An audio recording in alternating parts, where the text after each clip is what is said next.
Morning friends, सभी को सुप्रभात, नमस्कार। उम्मीद करता हूँ आप सभी अपने घरों में सेफ होंगे। ठीक है, आज क्लास 12th के अंदर अपने पास जो यूनिट 5 चल रहा था पृष्ठीय रसायन, पिछली क्लास के अंदर अपन ने जो बात की थी उसके अंदर आपको कोलाइड के बारे में अपन ने शुरू किया था, जिसके अंदर कोलाइड का वर्गीकरण अपन ने शुरू किया था। इस क्लास के अंदर उसको अपन कंप्लीट करते हुए आगे बढ़ रहे हैं। ठीक है, तो जो कोलाइड का वर्गीकरण था मैंने आपको पहले बताया था, 3 तरह से इसका वर्गीकरण संभव है। ठीक है, 3 तरह से कौन कौन सा, थोड़ा सा रिपीट कर देता हूँ। सबसे पहला वर्गीकरण का जो आधार आपको बताया गया था वो बताया था आपके परिक्षेपित प्रावस्था व परिक्षेपण प्रावस्था की भौतिक अवस्था के आधार पर। परिक्षेपित प्रावस्था व परिक्षेपण प्रावस्था की भौतिक अवस्था के आधार पर आपने वर्गीकरण पढ़ा था। वर्गीकरण का जो दूसरा आधार आपको पढ़ाया गया था वो था आपके परिक्षेपित प्रावस्था व परिक्षेपण प्रावस्था के मध्य अंतःक्रिया के आधार पर। परिक्षेपित प्रावस्था वो परिक्षेपण प्रावस्था के मध्य अंतःक्रिया के आधार पर आपको वर्गीकरण पढ़ाया गया था। ठीक है, इसी तरह से आज जो अपने पास में इसके वर्गीकरण का जो तीसरा आधार बता रहा हूँ वो बता रहा हूँ परिक्षेपित प्रावस्था व परिक्षेपण प्रावस्था के मध्य पाए जाने वाले आणविक बलों के आधार पर। परिक्षेपित प्रावस्था व परिक्षेपण प्रावस्था के मध्य पाए जाने वाले आणविक बलों के आधार पर आपके कोलाइड विलयन का अपन लोग क्या पढ़ेंगे, वर्गीकरण पढ़ते हैं। ठीक है, आणविक बलों के आधार पर इसका क्या रहेगा, वर्गीकरण रहेगा। तो जानकारी के लिए बता देता हूँ, आणविक बलों के आधार पर जो कोलाइड विलयन है ये 3 तरह का आपके होता है। 3 तरह का कौन कौन सा है? सबसे पहला जो है वो होता है बहुआण्विक कोलाइड। सबसे पहला कौन सा है? बहुआण्विक कोलाइड आपके होता है। ठीक है ना, परिक्षेपण प्रावस्था व परिक्षेपण प्रावस्था के मध्य आणविक बलों के आधार पर पहला कौन सा है? बहुआण्विक कोलाइड आपके होता है। ठीक है, दूसरा जो प्रकार है आपके इसका जो है वो होता है वृहद आणविक कोलाइड। पहला बहुआण्विक कोलाइड, दूसरा कौन सा है आपके? वृहद आणविक कोलाइड होता है। ठीक है, बहुआण्विक, दूसरा वृहद आणविक, और इसका जो तीसरा टाइप है वो कहलाता है आपका सहचारी कोलाइड। तीसरा कौन सा होता है? सहचारी कोलाइड अपने पास होता है। तीसरा टाइप जो कोलाइड का है वो कौन सा है? सहचारी कोलाइड, या जिसे अपन लोग मिसेल भी कहते हैं, सहचारी कोलाइड या मिसेल। तो आणविक बलों के आधार पर 3 तरह का बहुआण्विक, वृहद आणविक और कौन सा है? सहचारी कोलाइड अपने पास होता है। ठीक है, अब जैसे ये शुरू के 2 तो जनरल है। बहुआण्विक का मतलब क्या? बहु का मतलब बहुत सारे अणुओं के परमाणु मिलकर जब कोलाइड का निर्माण करें वो कहलाता है बहुआण्विक कोलाइड। क्या कहा मैंने? बहुत से अणुओं के परमाणु मिलकर, ठीक है, या बहुत सारे अणुओं के परमाणु मिलकर जब कोलाइड का निर्माण करते हैं तो वो क्या कहलाता है? बहुआण्विक कोलाइड कहलाता है। इसका एग्जाम्पल आप जरूर ध्यान रखें, इसका एग्जाम्पल बोर्ड ने पूछ रखा है। तो इसका सबसे बढ़िया उदाहरण होता है आपके सल्फर का सॉल्ट। सल्फर में भी S8 का सॉल्ट जो लगभग 1000 अणुओं के सहगुणन से आपके बनता है। तो बहुआण्विक कोलाइड का सबसे बढ़िया एग्जाम्पल है S8 का सॉल्ट जो 1000 से अधिक अणुओं के सहगुणन से आपके ये बनता है। इसके अलावा इसका और एग्जाम्पल लेना चाहें तो इसका एग्जाम्पल गोल्ड का सोल। ठीक है ना, गोल्ड का जो सोल होता है वो भी कैसा है? बहुआण्विक कोलाइड के अंदर आता है। ठीक है भी, तो इसका सेकंड एग्जाम्पल क्या मिल जाएगा? गोल्ड का जो सोल है वो किसका है? बहुआण्विक कोलाइड के अंदर आपके आता है। ठीक है, तो ये होता है अपने पास कौन सा? बहुआण्विक कोलाइड। फिर से सुन लीजिए, बहुत से अणुओं के परमाणुओं से मिलकर जब सॉल्ट बनता है तो वो कहलाता है बहुआण्विक कोलाइड। परिभाषा से भी ज़्यादा इसके एग्जाम्पल इम्पोर्टेंट है। इसका उदाहरण होता है S8 का सॉल्ट। सल्फर का सॉल्ट है, S8 सल्फर का अपरूप होता है। ठीक है ना, 1000 अणुओं के अधिक अणुओं के सहगुणन से ये बनता है। इसी तरह से आपके आता है वृहद आणविक कोलाइड। देखिए, वृहद का मतलब होता है बड़ा। ठीक है ना, बहुत से बड़े बड़े अणु मिलकर आपके बहुत से बड़े अणु मिलकर जब कोलाइड का निर्माण करते हैं तो क्या कहलाता है, वृहद आणविक कोलाइड कहलाता है। ठीक है ना, बड़े बड़े अणु मिलकर जब कोलाइड का निर्माण करते हैं तो उसे क्या कहते हैं अपन लोग, वृहद आणविक कहते हैं। एक खासियत ये होती है, चाहे बहुआण्विक हो चाहे वृहद आणविक हो, इनका जो आकार होता है ना कोलाइडी सीमा के अंदर ही होता है। इन अणुओं का आकार किसमें है, कोलाइडी सीमा के अंतर्गत ही आपके होता है। अब ये जो वृहद आणविक है इसके एग्जाम्पल की यदि अपन बात करें तो वृहद आणविक कोलाइडी अणु जो है ये आपके इसमें प्राकृतिक भी होते हैं और संश्लेषित भी आपके होते हैं। इसके एग्जाम्पलों के अंदर वृहद आणविक कोलाइड के एग्जाम्पल आपको बता रहा हूँ। तो इसके एग्जाम्पल के अंदर आपको मैं बताऊंगा, जैसे मान लीजिए अगर अपन प्राकृतिक की बात करें, किसकी बात करें, प्राकृतिक कोलाइड की बात करते हैं, प्राकृतिक वृहद आणविक कोलाइड की यदि बात करते हैं तो जो आपको प्रकृति ने दिया है जैसे रबड़ वगैरह है, ठीक है ना, जैसे रबड़ वगैरह है, गोंद वगैरह है, ये जो है आपके कैसे होते हैं, वृहद आणविक प्राकृतिक कोलाइडी श्रेणी के अंदर आपके आते हैं। और अगर संश्लेषित की बात करते हैं, संश्लेषित वृहद आणविक कोलाइड की यदि बात करते हैं तो संश्लेषित वृहद आणविक कोलाइडों के अंदर जैसे मान लीजिए आपके नाइलॉन 66 हो सकता है, ठीक है। नाइलॉन 66 के अलावा जैसे मान लीजिए आपके पॉलीथीन वगैरह हो सकते हैं, ये बड़े अणु होते हैं, बहुत से अणुओं से मिलकर ये आपके बने होते हैं। इसमें रबड़ है, गोंद है, आप स्टार्च वगैरह भी इस श्रेणी के अंदर ले सकते हैं, ठीक है। तो इस तरह से बहुआण्विक के एग्जाम्पल S8 और गोल्ड सोल्ट, और वृहद आणविक में प्राकृतिक कोई भी बड़ा अणु ले सकते हैं, जैसे रबड़ वगैरह है प्राकृतिक होता है, गोंद है, स्टार्च वगैरह है, सेल्यूलोज वगैरह है, और संश्लेषित में नाइलॉन 66 है, पॉलीथीन वगैरह है, इस कैडर के एग्जाम्पल आपके आते हैं, ठीक है। तो ये दो कैटेगरी हो गई, बहुआण्विक और वृहद। उसके बाद अपने पास में जो नेक्स्ट बचता है वो बचता है सहचारी कोलाइड या मिसेल अपन लोग जिसे कहते हैं, ठीक है। ये थोड़ा लंबा है, इसको थोड़ा ध्यान से आप लोग समझें।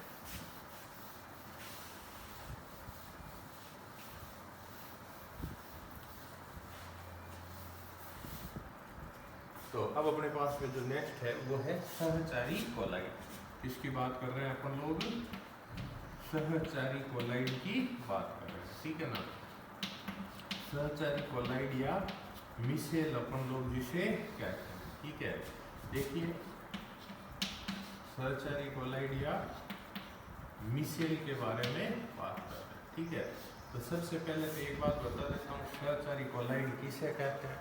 देखिए वह कोलाइड जो निम्न सांद्रण पर तो प्रबल विद्युत अपघटे की भांति, वह कोलाइड जो क्या है आपके निम्न सांद्रण पर तो क्या करता है, प्रबल विद्युत अपघटे की भांति कार्य करता है, ठीक है।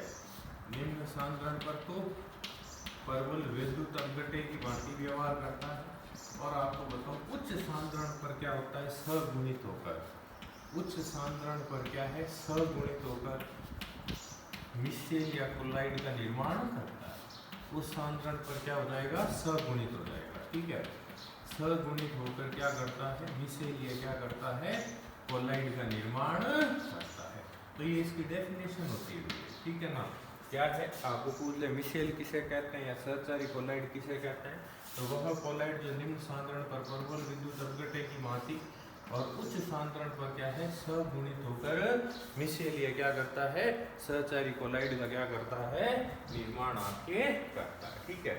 ये तो इसकी डेफिनेशन हो जाती है, ठीक है। अब देखिए मैं आपको बताऊं, इसमें एक दो सेंटेंस है, एक दो शब्द है। एक आप याद रखना CMC, इसमें एक शब्द है CMC, ये बोर्ड ने पूछ रखा है CMC क्या है। तो फुल फॉर्म होती है इसकी क्रांतिक मिसेल सांद्रण। इसकी फुल फॉर्म क्या है, CMC की क्या है, क्रांतिक मिसेल सांद्रण आपकी होती है। यानी मिसेल का जो निर्माण है ना हमेशा एक निश्चित सांद्रण से उच्च सांद्रण पर आपके होता है, जिससे अपन क्या कहते हैं, क्रांतिक मिसेल सांद्रण कहते हैं। मिसेल का निर्माण हमेशा एक उच्च सांद्रण पर ही होता है, जिसे अपन क्या कहते हैं, क्रांतिक मिसेल सांद्रण कहते हैं। इसी तरह से इसमें एक कई बार आपके CMT, क्रांतिक मिसेल ताप, ये भी ध्यान रखना। CMT क्या है, क्रांतिक मिसेल ताप या क्राफ्ट ताप जिसे अपन लोग कहते हैं, यानी मिसेल का निर्माण जो है एक निश्चित ताप से उच्च ताप पर ही होता है, जिससे अपन क्या कहते हैं, क्रांतिक मिसेल ताप कहते हैं। ठीक है, मिसेल का निर्माण एक निश्चित ताप से उच्च ताप पर होता है, जिससे अपन क्या कहते हैं, CMT कहते हैं।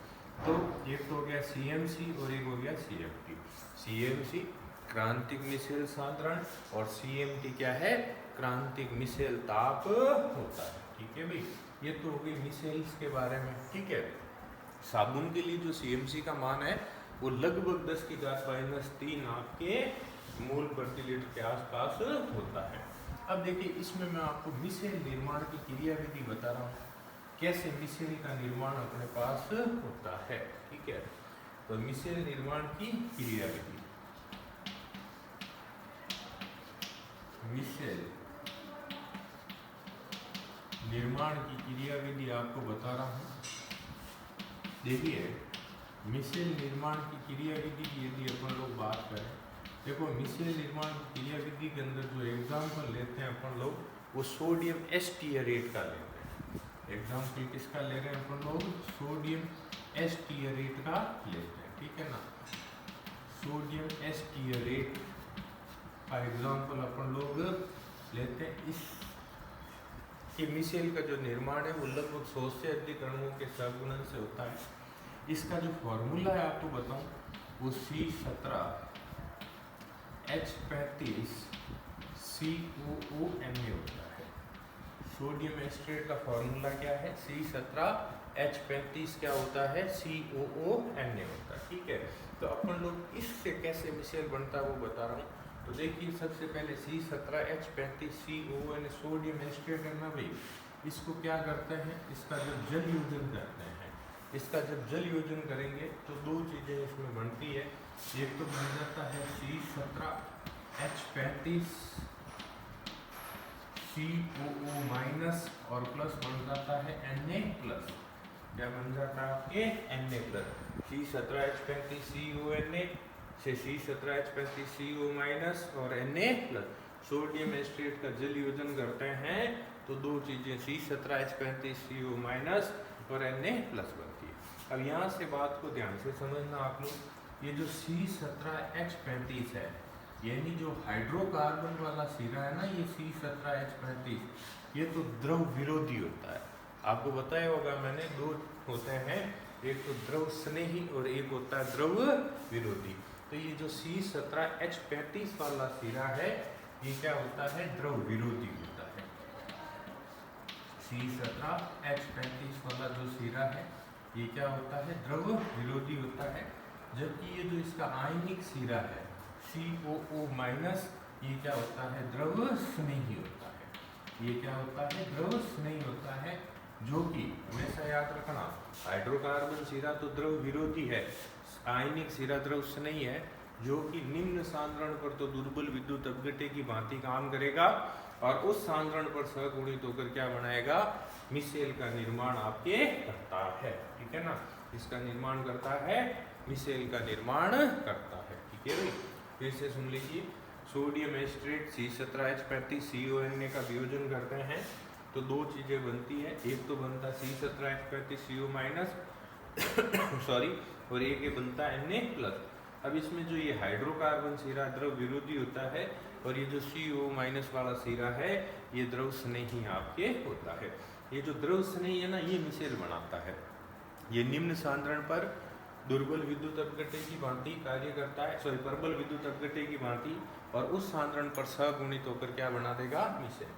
अब देखिए, इस मिसेल के अगर गोलीय रूप की बात करें, इसकी बात करते हैं, इसका गोलीय रूप पूछते हैं, तो इसका गोलीय रूप जो होता है वो इस तरह से आपके बनता है। इसका जो गोलीय रूप है, यहाँ से चित्र कई बार आया हुआ बोर्ड में, ये जो मिसेल का गोलीय रूप है इस तरह से,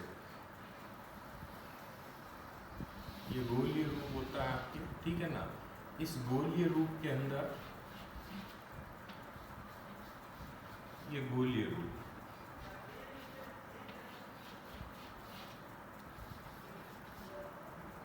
इस मिसेल के गोलीय रूप में ये जो अंदर वाला सिरा है, केंद्र वाला सिरा है, ये तो होता है आपके द्रव विरोधी, यानी अंदर तो कौन सा सिरा है आपका हाइड्रोकार्बन वाला सिरा C17H35 और इसके पृष्ठ पर ये आपके COO माइनस और Na प्लस भी लिख सकते हैं अपन लोग, COO minus Na plus COO minus और क्या लिखा जा सकता है Na प्लस वाला सिरा लिखा जा सकता है। ठीक है भाई, COO या Na प्लस नहीं लिखो तो भी आपने चल जाएगा, COO माइनस वाला ही सिरा ले देते हैं, ये COO माइनस होता है। ठीक है ना, तो ये इसका गोलीय रूप होता है। गोलीय रूप में कौन सा सिरा द्रव विरोधी तो होता है केंद्र में और द्रव स्नेही कहाँ पर होता है, पृष्ठ पर आपके होता है। एक्चुअल में ये साबुन की बूंद होती है, ठीक है ना, ये साबुन की बूंद है जिसमें अंदर की तरफ द्रव विरोधी और बाहर पृष्ठ द्रव स्नेही होता है, जो धूल मिट्टी के कणों को क्या करता है अपने पृष्ठ पर धारण कर लेता है, जिससे अपने कपड़े क्या होते हैं साफ आपके होते हैं। आप मिश्री को इस तरह से भी बता सकते हैं, ये इस तरह से भी इसका निर्माण बताया जा सकता है। ठीक है ना, ये मिश्री का कौन सा रूप है आपके गोलीय रूप को इस तरह से भी आपके बताया जा सकता है। इसमें जैसे ये CO है ना, C आपके डबल बॉन्ड O हो जाएगा, ये O माइनस वगैरह सीधा इसके अंदर आपके हो सकता है। ठीक है ना, तो आप इसको रेखीय रूप में भी बता सकते हैं। मेन इसका कौन सा रूप होता है, गोलीय रूप आपके होता है। तो इस तरह से ये आपके किसका निर्माण होता है, अभी आपके मिसेल का निर्माण होता है। किसका निर्माण है, मिसेल का निर्माण होता है। ठीक है, तो इस तरह से अपने पास जो आपने जो टॉपिक शुरू किया था कोलाइडी विलियम का जो वर्गीकरण है, ठीक है, कोलाइडी विलियम के वर्गीकरण के अंदर अपन ने जो बात शुरू की थी 3 तरह का बताया था। थोड़ा वापस रिपीट कर देता हूँ क्योंकि 2 भाग उस पहले वाली क्लास में हुए थे, 1 भाग इस क्लास के अंदर। तो इसके अंदर मैं आपको बताऊँ, पहला तो पढ़ा था आपने भौतिक अवस्था के आधार पर, जिसमें आपके 7-8 भाग बनते हैं टेबल के लिए, मैंने आपको कहा था। उसके बाद में आपके जो सेकंड चीज़ बनती है, वो सेकंड चीज़ मैंने आपको बताई है परिक्षेपित प्रावस्था व परिक्षेपण प्रावस्था के मध्य अंतःक्रिया के आधार पर बनता है। ठीक है, अंतःक्रिया में 2 थे, द्रव स्नेही और द्रव विरोधी। ठीक है ना, थोड़ा रिपीट कर देता हूँ ताकि पूरा आपकी ये क्लास के अंदर आ जाए। एक तो था द्रव स्नेही और एक कौन सा था, द्रव विरोधी। ठीक है ना, क्योंकि अभी आगे काम आएगी बात। द्रव स्नेही के मध्य तो मैंने कहा था परिक्षेपित प्रावस्था व परिक्षेपण प्रावस्था के मध्य क्या होता है, स्नेह होता था। ठीक है ना, और इस द्रव स्नेही का जो आपके उदाहरण मैंने बताए थे, गोंद थे, स्टार्च वगैरह थे, इनके सोल थे। और द्रव विरोधी में दोनों प्रावस्थाओं एक दूसरे का क्या करती है, विरोध करती है। इसमें जैसे धातुओं के सोल थे, धात्विक सल्फाइडों के सोल वगैरह थे। ठीक है ना भाई, तो इस तरह से ये कोलाइडी विलियम का वर्गीकरण पूरा हो जाता है। जैसा कि मैंने आपको बताया था कोलाइड के अंदर बहुत भाग हैं। अगला जो मैटर अपने पास रहेगा, अगले पीरियड का जो अपने पास मैटर रहेगा, वो आपको जो मैं बता रहा हूँ वो है अपने पास में कोलाइडी विलियन बनाने की विधियाँ। क्या रहेगी भाई, कोलाइडी विलियन बनाने की विधियाँ। तो इस कालांश के अंदर आपको जो ये बात बताई गई है मिशेल का निर्माण वगैरह है, ये थोड़ा आप अच्छी तरह से पढ़ें। ठीक है भाई, तो नेक्स्ट पीरियड के अंदर अपने क्या लेंगे, कोलाइडी विलियन बनाने की विधियाँ, किस तरह से कोलाइडी विलियन बनाया जा सकता है। धन्यवाद।